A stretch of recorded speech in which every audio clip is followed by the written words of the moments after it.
For what purpose does the gentleman from Georgia seek recognition? Mr. Speaker, I move to suspend the rules and pass the bill H.R. 3739, the Presidential Allowance Modernization Act of 2017, as amended. The clerk will report the title of the bill. H.R. 3739, a bill to amend the Act of August 25, 1958, commonly known as the Former President's Act of 1958, with respect to the monetary allowance payable to a former president and for other purposes. Pursuant to the rule, the gentleman from Georgia, Mr. Hice, and the gentlewoman from Illinois, Ms. Kelly, each will control 20 minutes. The chair recognizes the gentleman from Georgia. Mr. Speaker, I ask unanimous consent that all members may have 5 legislative days in which to revise and extend their remarks and include extraneous material on the bill under consideration. Without objection. Mr. Speaker, I yield myself such time as I may consume. The gentleman is recognized. I rise today in support of H.R. 3739, a bill I introduced to limit the allowances paid to former presidents. Congress passed the Former President's Act of 1958 to maintain the dignity of the office of the president and assist former presidents who did not have sufficient financial resources. It's a noble purpose, but times have changed.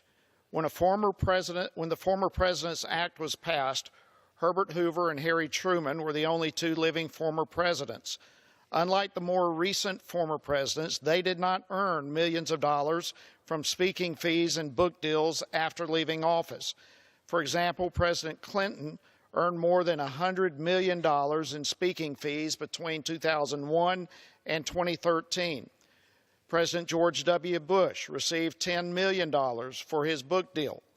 In April 2017, President Obama spoke at a Wall Street firm for a fee of $400,000.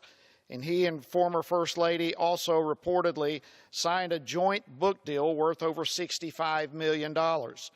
It is a fact that the modern presidency, that these financial opportunities are available now as they were not to former presidents. Because of these opportunities, it's no longer necessary to provide taxpayer-funded support to former presidents in the same way as envisioned in 1958. H.R. 3739 presents a fair way to reduce taxpayer support to those former presidents who no longer need such assistance. Furthermore, with our nation facing $20 trillion in debt, we must find ways to save taxpayer money, and our former presidents will lead by example in cutting costs under this bill. The Presidential Allowance Modernization Act reforms pensions and allowances provided to former presidents and surviving spouses and reduces unnecessary costs to the taxpayer. This bill sets a former president's pension at $200,000 compared to current law, where the pension is linked to the cabinet secretary's pay level, currently at $204,700. Surviving spouses of former presidents will be eligible for a pension of $100,000, a more realistic amount than the $20,000 pension available under current law. Currently, former presidents are also eligible for other benefits paid through annual appropriations. These include office space and leases, furniture and supplies, and staff salaries. Such additional benefits provided to former presidents totaled $2.84 million in fiscal year 2017 and $2.43 million the year before. Instead, this bill will provide a $500,000 lump sum allowance for each eligible former president to cover such expenses. This allowance will be reduced dollar for any earned income in excess of $400,000. For example, a former president making $900,000 in earned income would not be eligible for the allowance. For former presidents eligible for the allowance will decrease over time. 5 years after the former president has left office, the allowance is reduced to $350,000, and then 10 years later, the allowance is reduced to $250,000. In the 114th Congress, the Presidential Allowance Modernization Act of 2016 was passed, but it was not signed into law. Senator Joni Ernst and I have worked with other stakeholders to improve the bill in 2017.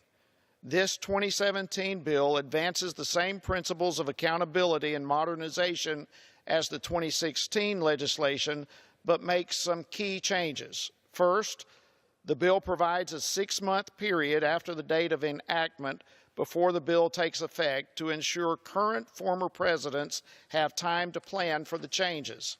Second, the bill increases the allowance amount from $200,000 in the previous bill language to $500,000. However, as described earlier, this allowance decreases over time, but it is not entirely eliminated should a former president be eligible for the allowance. The office of the former president is an important institution to support in a nominal way. We were all recently reminded of the importance of this institution by the joint effort of former presidents to raise hurricane relief funds. The third change made in this version of the bill is the pension and allowance are terminated 30 days after the death of a former president instead of immediately upon death.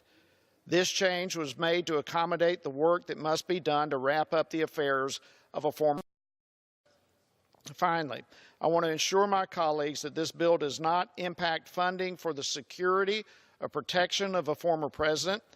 Again, I want to thank Senator Ernst for her work on this bill in the previous years and this particular bill in 2017.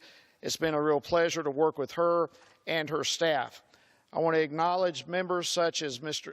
Cummings and Mr. Grothman and former Chairman Mr. Chaffetz, whose work on this bill last year positioned us to be successful this year. I also want to express my gratitude to the professional staff on the House Oversight Committee who have put in so many hours of work on this legislation.